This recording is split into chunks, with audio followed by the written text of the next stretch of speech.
Unit 6, Lesson 1 Test. Number 1.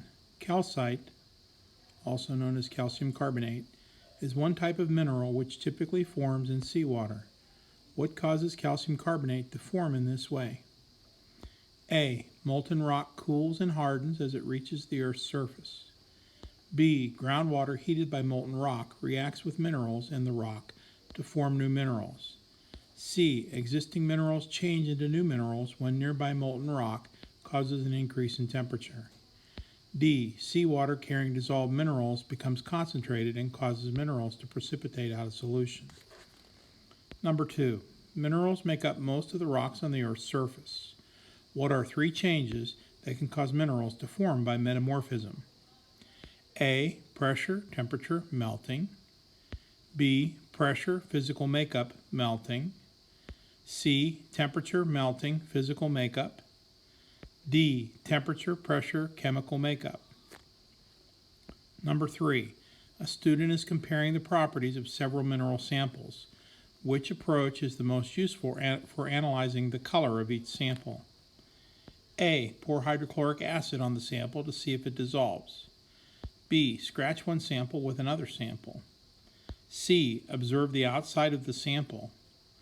D. Rub the sample across an unglazed ceramic tile. Number 4. A student is comparing the properties of several mineral samples.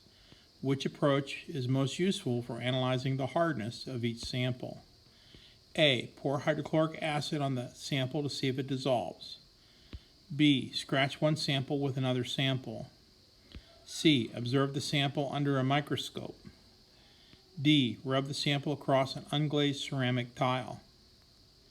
Number 5. A scientist is conducting an investigation to identify samples of several unknown minerals. The scientist taps in each sample to determine if it breaks along a curved or irregular surface. This is the opposite of cleavage. Which property of minerals is the scientist using to investigate the samples? A. Density.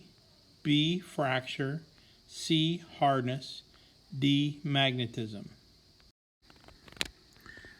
Number 6. A scientist is conducting an investigation to identify samples of several unknown minerals. The scientist places a magnet next to the samples to see if it is attracted. Which property of minerals is the scientist using to investigate the samples? A. Color. B. Luster. C. Magnetism. D. Fluorescence. Number 7. Lamont has a dark container. He knows the container has a mass of 2 grams when empty. He cannot see inside the container.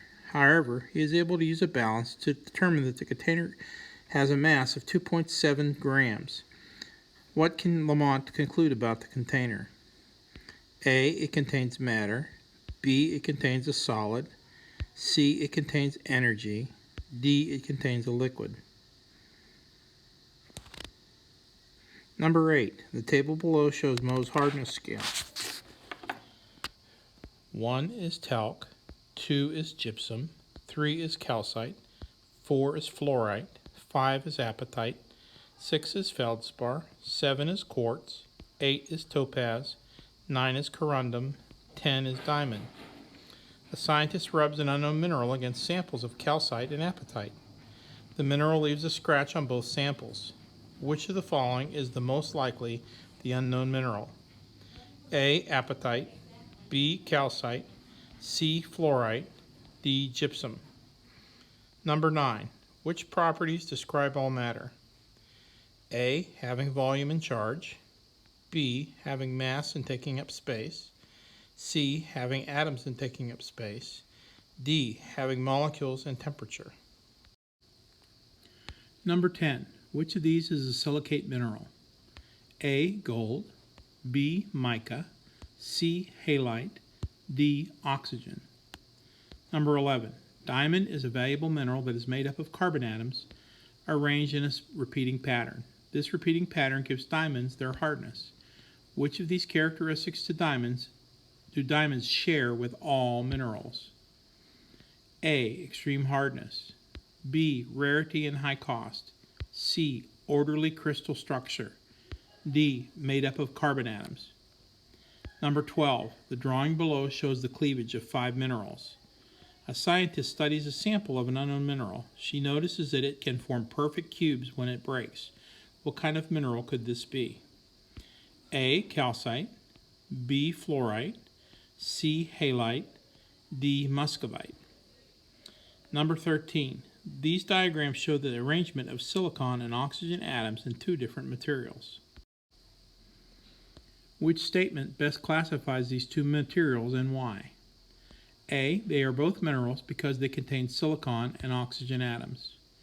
B. Only A is a mineral because it has an orderly arrangement and B does not.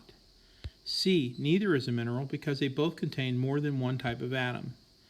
D. Only B is a mineral because it has rings with 1 or more than 6 atoms and A does not.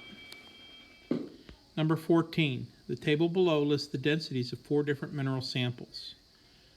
Feldspar, 2.6 grams per milliliter. Galena, 7.5 grams per milliliter. Garnet, 4.0 grams per milliliter. Quartz, 2.7 grams per milliliter. A sample of an unknown mineral has a mass of 32 grams and a volume of 8 milliliters. Based on the information given in the table, which mineral is it? Hint, Step 1, recall the question relating density, mass, and volume.